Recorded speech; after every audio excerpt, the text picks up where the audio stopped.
Welcome back. This is now my second talk about empire. I will focus on what historians have called the new imperialism, the epoch beginning roughly in 1870, when there was a greatly intensified scramble for territories in Africa, Asia, and the Pacific. This era of imperialism and colonialism was also characterized by a more serious effort to penetrate and establish control over the territories that were being colonized. This was especially true in Africa. Now, once again, I can play Simon Schama and have props behind me that represent works of art from the period. Here are masks from the Cameroons, one of the territories colonized by both France and Britain. And in the upper left is a mask from New Guinea, which became initially a German and British and then an Australian protectorate in the aftermath of World War I. This mask is particularly interesting because it is built on a turtle carapace. And it is from the Sepik River. I put it back without doing any damage. Now, this new imperialism intensified in the era before World War I, and in some ways continued in its aftermath with the division of the Ottoman Empire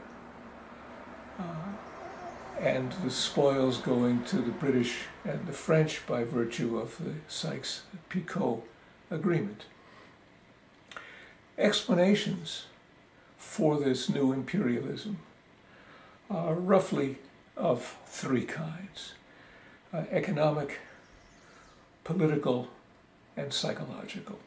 The economic explanation found its perhaps most articulate statement in the works of John Hobson, a radical British political economist, who in the early years of the 20th century argued that capitalism produced cycles of boom and bust, that imperialism was a way in which capitalists sought to escape this cycle by investing their money abroad, but also by earning higher rates of return on it than they could by investing at home. Vladimir Ilyich Lenin took over this argument, lock, stock, and barrel, without ever acknowledging Hobson's earlier work, and published a pamphlet, really, during the First World War, Imperialism, the Highest Stage of Capitalism, in which he argued that World War I was the ultimate expression of this process, that there had been a takeover of the state by capital. It began with the consolidation of banks and industry, development of monopolies. They in turn captured the state and used the state for their economic ends. In this case, trying to guarantee markets for trade and investment in the colonies, but also the use of force to take over colonies of others once the earth had been divided up. And this was the root cause, he argued, of World War I. Now, there's little evidence in support of Lenin's argument. World War I did not begin because of the dispute over colonies. It arose for many reasons having to do with European politics. It was true that later in the war, as costs to all parties rose, that governments felt the greater and greater need to justify this blood and treasure that was being spilled, so increasingly made demands on what they hoped would be their defeated adversaries for reparations, territories, and of course colonies. But more to the point, if we look at the period before 1914, we see, beginning with the works in the 1930s by Herbert Feist, an American historian, that colonies were on the whole marginal to the investments of the major colonial powers. Great Britain, the country that had the highest percentage of its wealth invested abroad, about 25% in 1914, had most of that money invested in the United States, in Germany or elsewhere in Europe, and in Argentina. Only a small percentage went to the colonies. So we have to be very chary about the Leninist explanation for war. This doesn't mean that economics was not important in colonialism. And certainly if we look at the British relationship with India, it begins as a private operation carried out for economic means. And in the 19th and early 20th century, the British clothing industry was very dependent on the Indian market. So there are close connections here, but it's a more complex and nuanced story than Lenin told or was willing to tell. The political explanation is another dimension, and it has a lot to tell us, but here too, it's only part of a larger story. So the most famous book is by Gallagher, Robinson, and Alice Denny, Africa and the Victorians. It looks at British penetration of Africa, particularly after 1890. It argues that there were multiple reasons for this, many of them local, but that the principal reason, and the one that had the most clout in the Foreign Office, had to do with the protection of India. India was the jewel of the empire. Protecting the routes to India were seen as essential. Threats to it were greatly exaggerated, which Robinson and Gallagher don't put much emphasis on, but recognize, and it therefore became necessary to maintain other places and extend rule to protect these routes. So Egypt and the canal were a central transit point to India. The British therefore saw it essential to maintain control or gain control over the Sudan to protect Egypt's southern flank. This produced, and I'll come back to it, a major crisis with France that led to the Fashoda crisis in 1898 that came very close to bringing these two countries to blows. This is what we might call the dividers school of geography. You have a territory that you have colonized, and you take your dividers and you run it around from the capital or the border of this territory, and you see what is 100 kilometers, 200, 500 kilometers away. Is there another colonial power there? If so, it's a threat. If not, maybe you should occupy it before somebody does.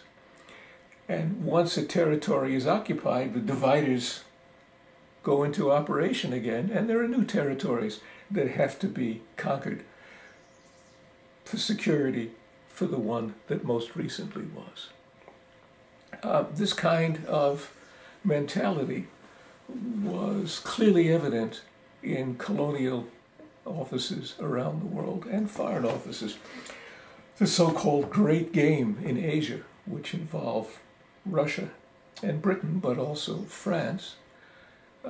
Each of these countries is establishing control over territories, then worries about the borders of the territories being threatened by the other colonial powers. This fear, this irrational fear, drew Britain into Afghanistan with catastrophic consequences for the Young Husband expedition, for fear that control had to be extended or the Russians would come down from the north. In retrospect, the concerns that developed here seem utterly paranoid. On a visit to Australia some years back, I was taken to the forts built at the entrance of Melbourne Harbour, fitted out with large cannons to protect against a possible attack, this is in the 19th century, by a Russian fleet. Fortunately today the cannons are gone, the ammunition cellars are wine cellars, much more sensible decision. Finally, and I think most importantly, we have the psychological explanation, but it too is only one component of a more holistic take on the problem of imperialism and colonialism. It focuses on the extent to which the leading powers in Europe, and for that matter Japan and the United States, very active in the colonial game in the late 19th century, were driven not by security, not by economics, but by the quest for status and the self-esteem on peoples that it conferred. In the 19th century, and here following Britain, or emulating Britain, having colonies and a navy were seen as the sine qua non, the necessary conditions for being a great power. In 18th century, it was France that was emulated. Palaces, gardens, urban improvements were all signs of status and civilization and copied by everyone. In the 20th century, it initially was airlines. Now it's landing astronauts on the moon and various other things like doing well in Olympic sports. And presumably we have a new category now that you go up in status if you've coped effectively with the threat from COVID. The European powers were driven to colonize largely for these reasons of self-esteem. It led them to utterly irrational activities. So the French decided in the 1890s that they, not Britain, would be the country to colonize the Sudan. And why? Because the French were seeking to create French territories across the map of Africa that stretched from west to east, whilst the British were trying to have a complete run of red on the map from southern Africa to Egypt. And I noted earlier that the British were also concerned with controlling the headwaters of the Nile to protect Egypt, to protect the sea route through the canal to India. The French sent this small expedition led by a Captain Marchand that arrived in Fashoda, which is a little, was just a place on a map on the Nile. And the British, when they had wind of this, sent a major force down under the command of Lord Kitchener to confront them. The two groups met. The French had schlepped champagne all the way across Africa. They drank toasts with the British while waiting for the two governments to work it out. In the end, the French capitulated because it was clear the British were planning to go to war. Now, this issue of self-esteem is a powerful one in politics, and one that has been under-theorized.